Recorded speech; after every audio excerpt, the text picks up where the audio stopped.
progress. Alright, so good evening po sa ating lahat mga kapatid, no? Tayo po ang nakatukas sa gabing ito. At nangyari kasi kagahapon, hindi kasi bigay ng magta-topic si Padre Caburnok. So kahapon, sinabi na lang niya na, bro, kung pwede ba, ikaw na lang muna bukas. Wala naman akong gagawin sa gabi. Sabi ko, sige, ako na lang, maghahanap ako ng itatopic. Tapos nakahanap ako kanina lang alas 4 bago ako matapos trabaho. So nakita ako ng isang video, no. Ilang video din ang tiningnan ko ng mga atake sa Katoliko ba. At wala talaga akong nakita.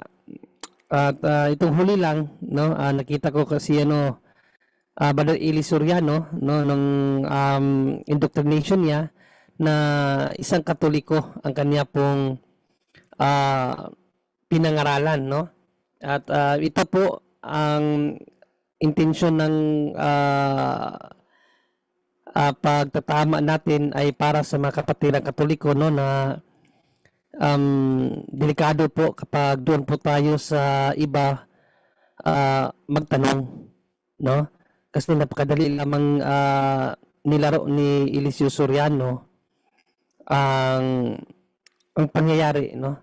But I don't know kung yung Katoliko na yon, si ate, babae siya, naanib nga, no? Pero andoon kasi di ba? Si San Juan chapter 1 verse 10 to 11, huwag tanggapin ang mga aral na hindi mula kay Kristo, hindi nga pwedeng batiin ang mga nagdadala ng aral na ito. Tapos ikaw na isang Katoliko, andun ka mismo sa kanilang indoctrination.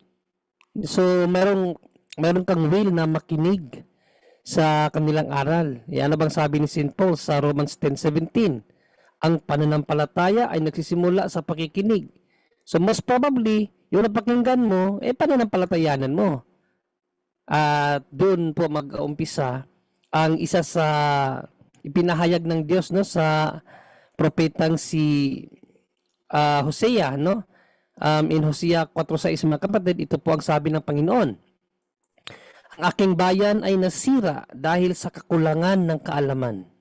Sapagkat ikaw ay nagtakwil ng kaalaman, sa akin naman ikaw ay itatakwil, upang ikaw ay huwag maging saserdote ko.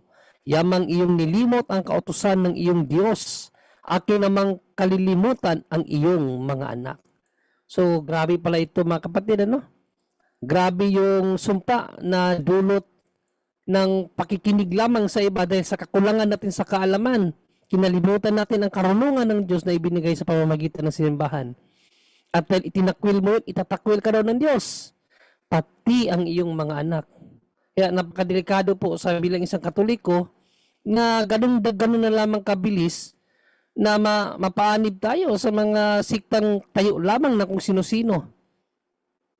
Kaya sana ang topic natin ngayon maging eye-opener sa lahat ng mga Katoliko, no, lalong-lalo na may punto por punto na po, stop asking question about your faith sa kung sino-sinong sulpot dyan na nagsilapa na. Focus to your faith. Kung gusto mong maunawaan ang pananampalataya mo, itanong mo sa mga mas nakakaalam na kapatiran mo. Hindi yung hindi mo kapatiran. Kasi talagang ililigaw ka niyan. Okay? So yan po ang ating pag-uusapan ngayon mga kapatid, no? Na kung saan sinabi ni Eliseo Soriano doon sa isang Katoliko na naging guest ng kaniyang programa na ang tama daw na simbahan ang Iglesia ng Diyos.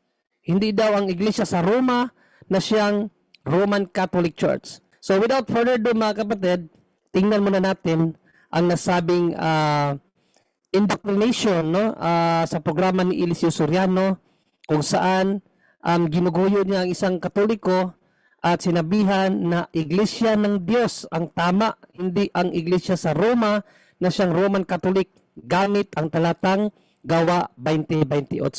Ito po mga kapatid. Ikaw, Katoliko ka ba? O sige, ikaw, basahin mo to. O, ayan. check. Dahan-dahan lang, kapatid. Ingatan ninyo ang inyong sarili at ang buong kawan na pinaglagyan sa inyo ng Espiritu Santo bilang mga tagapamahala upang pamahalaan ang Iglesia ng Diyos na kanyang tinubos ng sarili niyang dugo. Nakita nyo, mga kababayan, no? Ang bumasa siya, katoliko siya, hindi siya membro ng iglesia, ang binabasa niya, Bibliang Katoliko. Ano ang nabasa niya? Iglesia ng Diyos na kanyang tinubos ng sarili niyang dugo. Maraming salamat sa iyo, Iha. Pagpalaing ka nawa ng Panginoon sa tulong mong ginawa sa akin ngayon. Mas napakabuting tawagin mo ang iglesia, Iglesia ng Diyos o Church of God. Alin ang mas maganda? Iglesia ng Diyos o Iglesia sa Roma? Katolika, Apostolika, Romana. Yun ba ang tama? Nasa Biblia ba yun? Kung talagang naniniwala tayo sa Biblia at sa Diyos, may walang ibang iglesia ang dapat kang piliin. Mas mamahalin mo yung iglesia ang tinatawag sa pangalan ng Ama o ng Diyos na makapangyarihan sa lahat. Kaya nga sa Biblia ang tawag, Iglesia ng Diyos. Doon tinawag si Pablo. Iglesia ng Diyos, doon nandun ang mga apostol. Iglesia ng Diyos, ang binili ni Kristo ng kanyang sariling dugo. Ano pa gusto nyo, mga kababayan? Ayan po mga kapatid. No? Ganun lang kasimple. No? Ginamitan lamang ng gawa 2028, Iglesia ng Diyos. Hindi Iglesia sa Roma na siyang Roman Catholic daw. No? Iglesia ng Diyos. Ang iglesia na ipinapangaral ni San Pablo at ng mga apostol. Pero ang tanong, bakit wala sa kanila ang mga buto nito? Niwala man lang silang alaala kung nasaan na ang yapak ng mga apostol nung sila pa ang nangangaral sa iglesia ng Diyos. Di ba? Talagang binigyan niya ng false dichotomy, mga kapatid. Yung iglesia ng Diyos at yung iglesia sa Roma na para dalawang magkaiba. At sila yung iglesia ng Diyos, yung iglesia sa Roma, false yun. Kaya kung ikaw ay isang Katoliko na walang alam at napunta ka doon sa indoctrination ni Eliseo Soriano, baka isa tayo. Actually, malapit na po akong mapaniwala ni Eliseo Soriano dati. At thanks to him, dahil sa kanya, napilitan po ako aralin ang aking pananampalataya. Wala pong biro. Promise to God. Dahil kay Eliseo Soriano, natanong ko sarili ko, ano ba talaga ang turo ng simbahan? Okay? Pero sa susunod na lang siguro yan at bigyan natin ng kasagutan. No? Ito bang iglesia ng Diyos na binabasa niya? Sila ba ito? Iba ba ito sa iglesia sa Roma na siyang iglesia katolika, mga kapatid? Tingnan natin. No? Kasi ang ginawa po niya is a false dichotomy. Na para bang yung iglesia sa Diyos at yung iglesia sa Roma, dalawa magkaiba yon. Yung iglesia sa Diyos, sila yon. Yung iglesia sa Roma, peke yon. O gagamitin natin ng Biblia, ipapatunayan natin na iisa lang ang iglesia na yan. At yung iglesia ng Diyos na yan, na nasa iglesia sa Roma, nasa iglesia sa iglesia katolika, yan ang iglesia na itinatag ng ating Panginoong Jesucristo, mga kapatid. Pero bago yan, tingnan muna natin itong gawa 2028. Kasi ito po kasi ang ginamit niya. No? Ito ang ginamit niya, pinabasa niya doon sa isang babaeng Katoliko at inangkin na iglesia ng Diyos daw, sila daw yon. So tingnan natin kung papasa ba siya dito, mga kapatid. Alright? Tingnan natin. Basahin muna natin. Sabi dito, ingatan ninyo ang inyong sarili at ang buong kawan na sa kanila'y ginawa kayo ng Espiritu Santo na mga obispo upang pakanin ninyo ang iglesia ng Panginoon na binili niya ng kanyang sariling dugo. O dito, nakita nyo ba kung anong iglesia? Iglesia ng Panginoon. No, sa ibang salin kasi nito, iglesia ng Diyos. Tingnan natin sa ibang salin ng nasabing Biblia, no? Iglesia ng Diyos yan, hindi iglesia na sa Roma, hindi iglesia katolika, iglesia ng Diyos. Di ba? Kaya nga narinig nyo sa kanya, anong sabi ni Eliseo Soriano?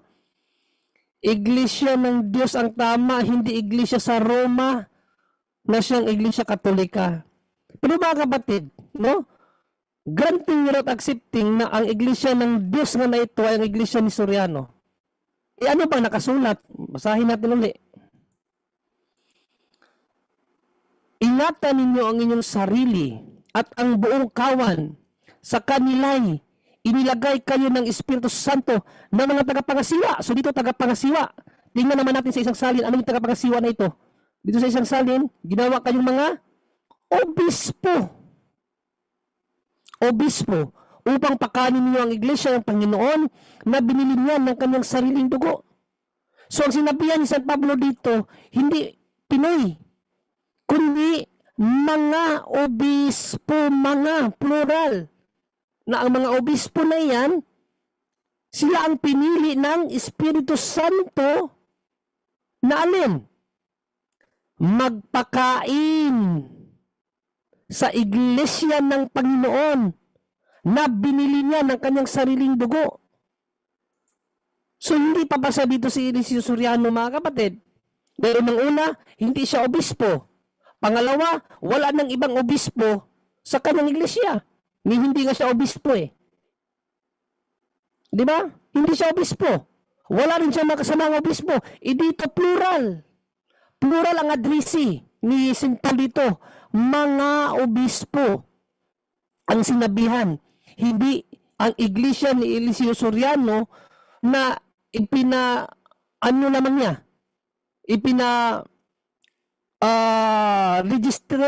pinaregister lamang niya sa Security of Exchange Commission.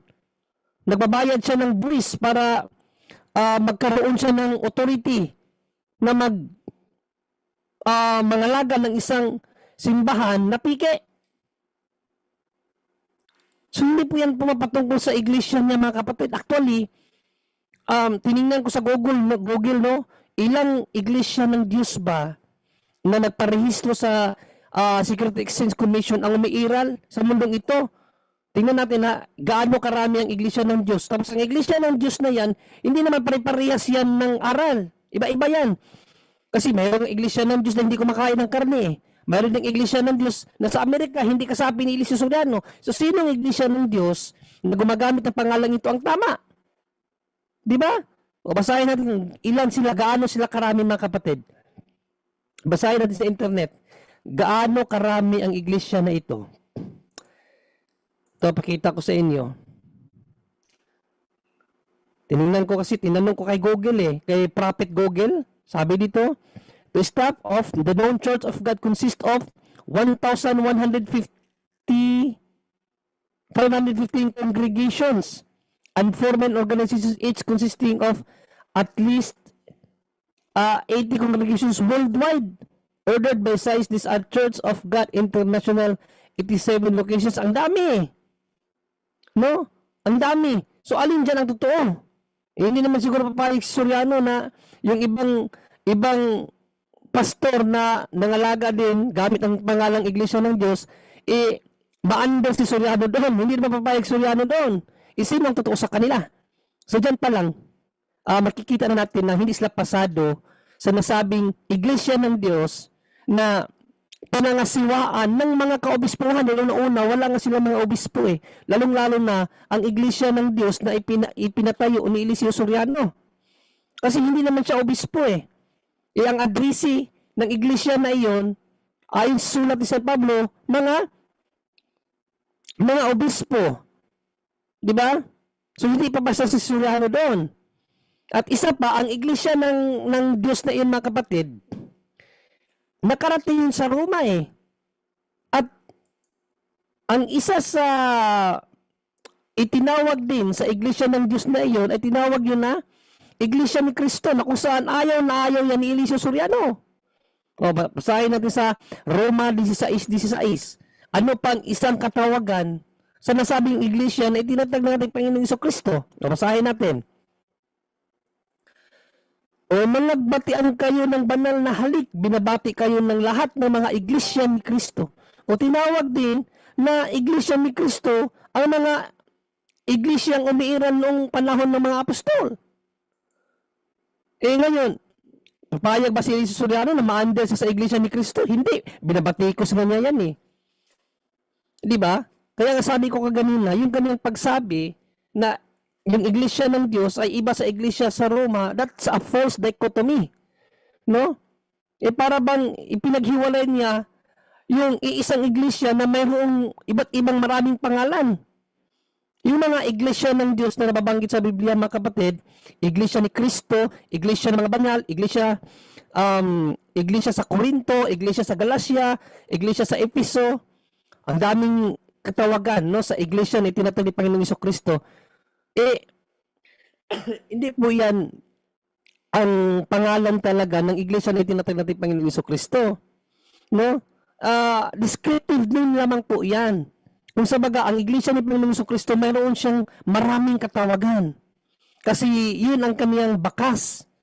No? Tinawag siya na iglesia ng Diyos kasi ang nagtatag dito, Diyos. Kaya iglesia ng Diyos. Pero hindi ibig sabihin dahil iglesia siya ng Diyos, hindi na siya iglesia ni Kristo.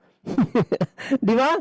So that's a false dichotomy na sabihin, hindi yan iglesia ni Kristo kasi iglesia talaga ng Diyos. Hindi po. Iisa lamang po ang iglesia ng Diyos na itinatag. Ayon pa rin kay St. Paul, no? In 1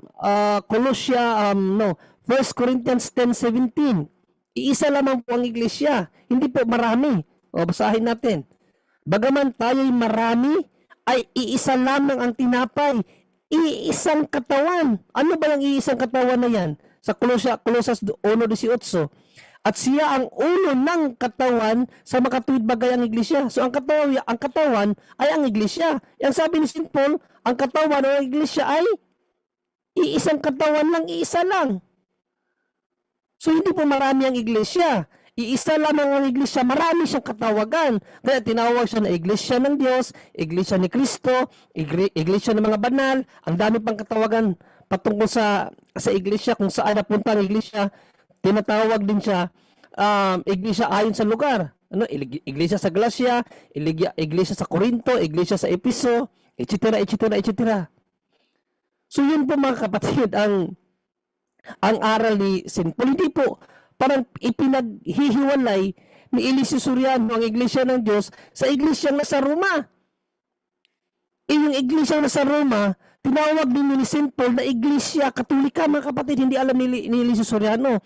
Kasi sa Acts 9:31, mga kapatid, kung babasahin natin ang Acts 9:31, ito kasi ang binanggit ni St. Paul. Sa Tagalog version muna natin basahin para makita nyo.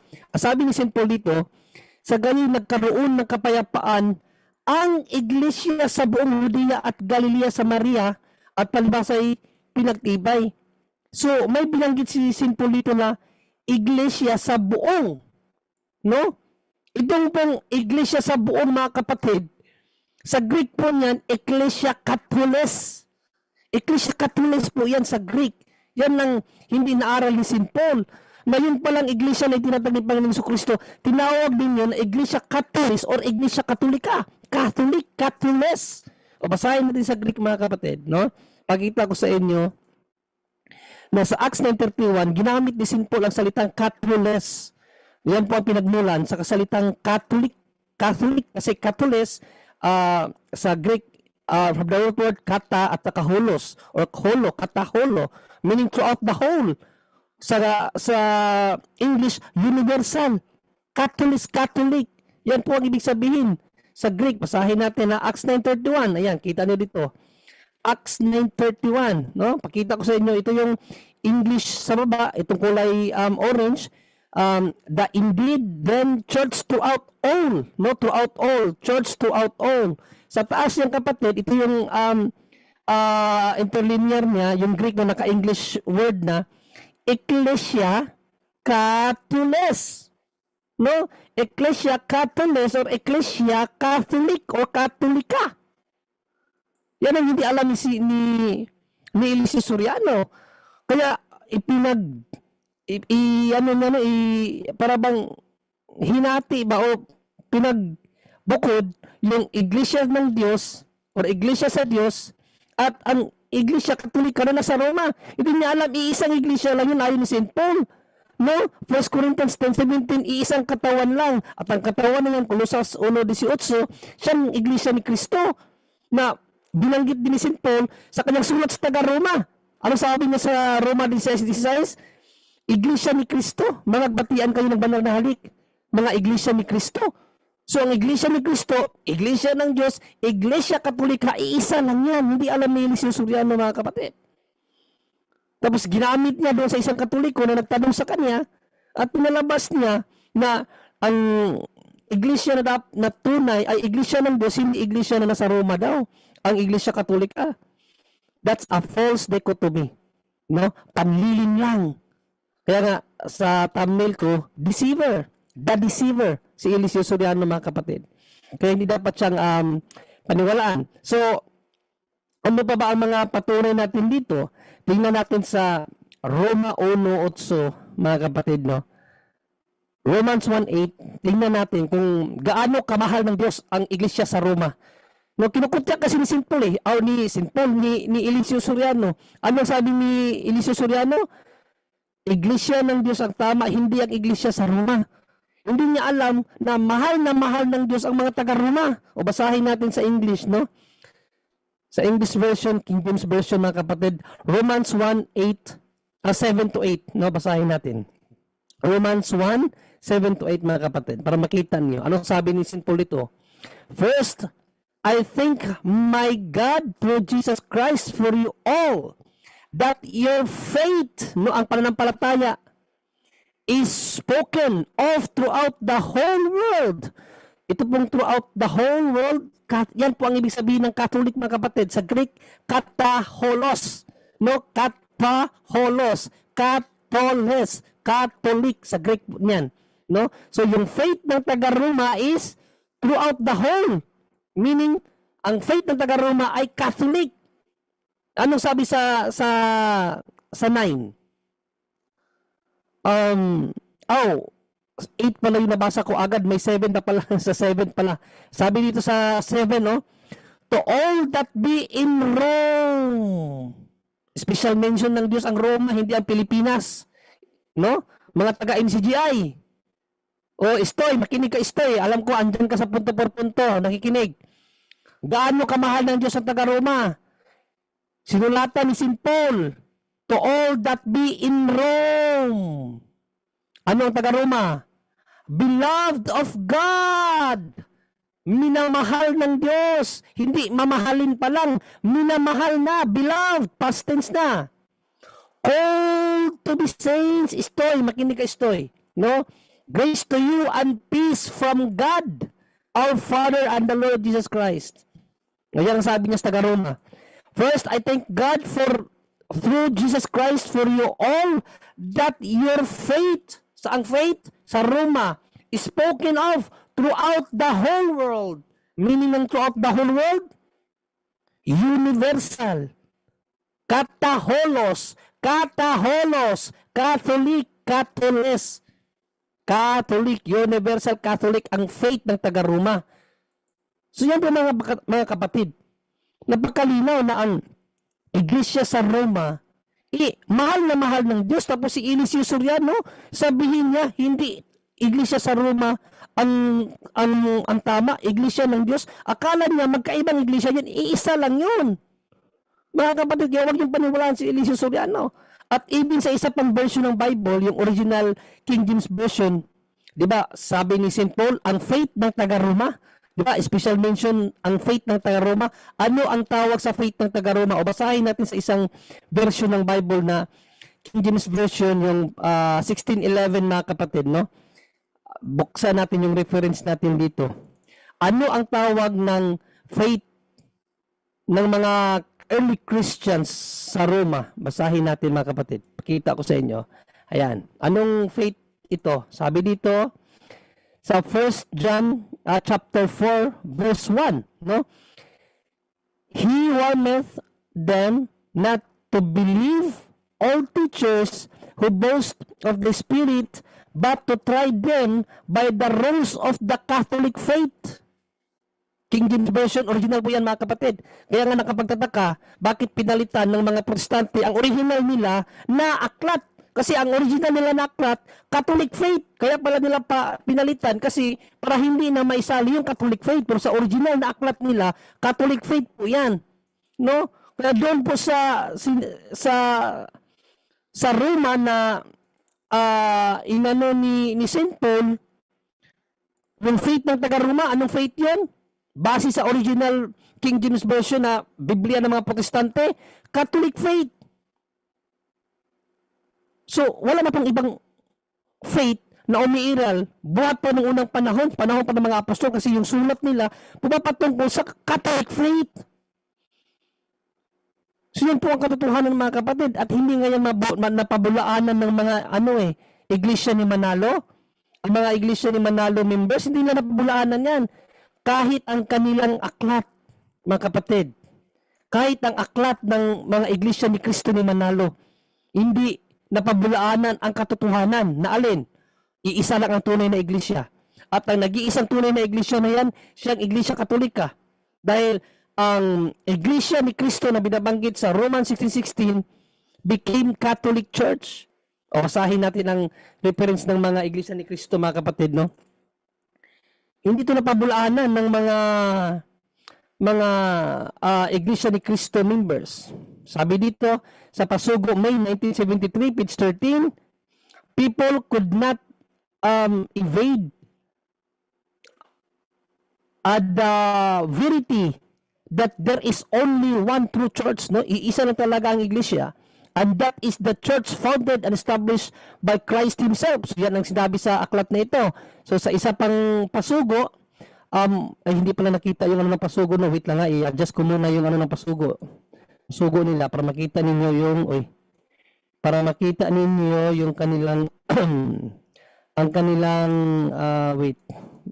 yung, yan. Ayan, kahit ganyan na lang siguro. Ayan. Pasugo, July, August 1988, page 6. Ano sabi dito? Even secular history shows a direct time link between the Catholic Church and the apostles, leading to the conclusion that the true Church of Christ is the Catholic Church. No? Hindi nga na ikubli ang katotohanan na ito ng mga iglesia ni Cristo. Ano pang sabi dito sa pasugo pa nila noong January, March 1995, page 8. Anong sabi?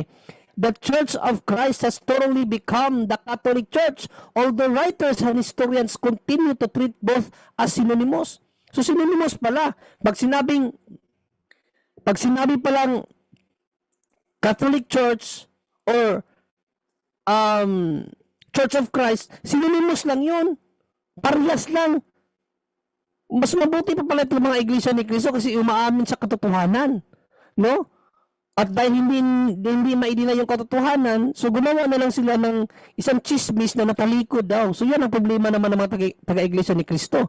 Natalikod daw ang iglesia na itinatag ni Panginoon Jesucristo at na-restore nung panahon ni Manalo. So malaking kabulaanan din. Pero the fact na hindi nila ma-deny ng iglesia katolika ay ang tunay na iglesia, so talagang may reference tayong naipakita na iglesia katolika talaga ang tunay na iglesia. Even the Baptist theologian, mga kapatid, ipakita ko ang sabi ng isang theologian na Baptist. Theologian naman, ano ang sabi ng isang theologian na Baptist? Hindi rin niya may deny. Basahin natin ang sinabi ng theologian Baptista. Ito. Bakit hindi may pakita? Wait lang ha. Ayan, sabi ng isang theologian Baptist na si Ergon Kanner sa kanyang aklat na Popular Encyclopedia of Apologetics. Sabi dito sa Roman Catholicism. Roman Catholicism is by far the largest of the world's religions with a global membership of over 1.1 billion souls or approximately 1/6 of the world's population. Roman Catholicism traces its roots back to the original Christian community founded by Jesus Christ. Kita niyo, mga kapatid, no? Mga Protestante na ang nagpapatunay sa katotohanan na ang iglesia ni Kristo, ang iglesia ng Diyos, ay walang iba kundi ang iglesia katolika, apostolika romana. Pero ano ang sinabi ni Eliseo Soriano? Pakinggan natin ulit ang sinabi ni Eliseo Soriano. Ikaw, Katoliko ka ba? O, sige. Ikaw, basahin mo to. O, ayan. Yan, check. Dahan-dahan lang, kapatid. Ingatan ninyo ang inyong sarili at ang buong kawan na pinaglagyan sa inyo ng Espiritu Santo bilang mga tagapamahala upang pamahalaan ang iglesia ng Diyos na kanyang tinubos ng sarili niyang dugo. Nakita nyo, mga kababayan, no? Ang bumasa siya, Katoliko siya, hindi siya membro ng iglesia, ang binabasa niya, Bibliang Katoliko. Ano ang nabasa niya? Iglesia ng Diyos na kanyang tinubos ng sarili niyang dugo. Maraming salamat sa iyo, Iha. Pagpalaing ka nawa ng Panginoon sa tulong mong ginawa sa akin ngayon. Mas napakabuting tawagin mo ang iglesia, iglesia ng Diyos o Church of God. Alin ang mas maganda? Iglesia ng Diyos o iglesia sa Roma? Katolika, Apostolika, Romana. Yun ba tama? Nasa Biblia ba yun? Kung talagang naniniwala tayo sa Biblia at sa Diyos, may walang ibang iglesyang dapat kang piliin. Mas mamahalin mo yung iglesyang tinatawag sa pangalan ng Ama o ng Diyos na makapangyarihan sa lahat. Kaya nga sa Biblia ang tawag, iglesia ng Diyos. Doon tinawag si Pablo. Iglesia ng Diyos, doon nandun ang mga apostol. Iglesia ng Diyos, ang binili ni Kristo ng kanyang sariling dugo. Ano pa gusto nyo, mga kababayan? No? Iglesia daw ng Diyos. So yung ginawa niya again, mga kapatid, it's a false dichotomy. Dahil ang iglesia ng Diyos, hindi po siya iba sa iglesia na nasa Roma. Again, mas natin. Yes, Brother Angel? Napansin mo yung pinabasa niya dun sa Katoliko. Pinabasa niya MBB. Hindi niya pinabasa yung ang dating Biblia niyang gamit. Kasi doon ang may obispo. Kaya nga. Hindi ko napansin yung Brother Angel. Napansin mo? Talaga niloko niya eh.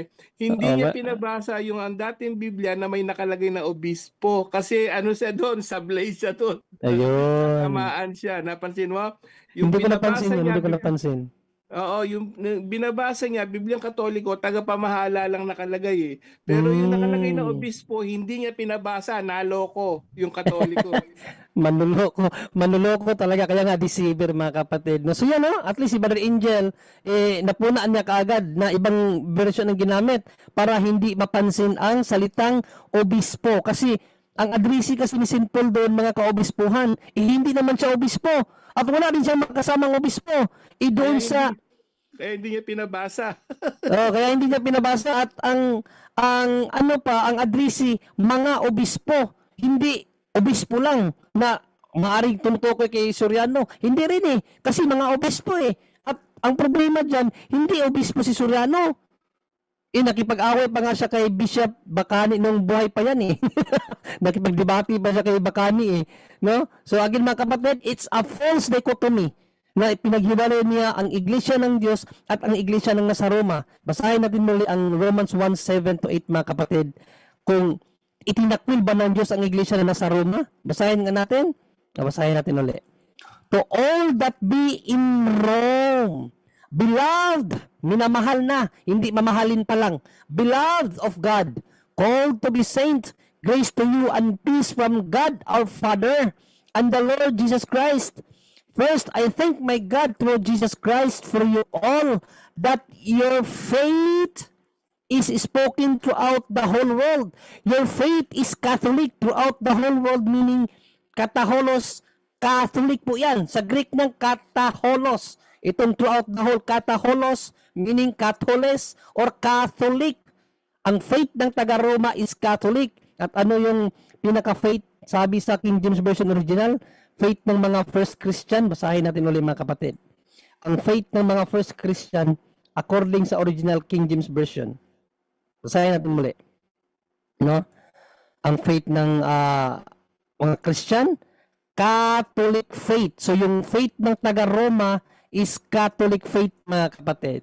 So yun lamang po, no? At sana marami kayong natutunan sa gabing ito mga kapatid, at isang paalala sa mga Katoliko, wag na wag magtanong sa ibang sekta. Lalong-lalo na't mayroon ng punto por punto. Maraming salamat.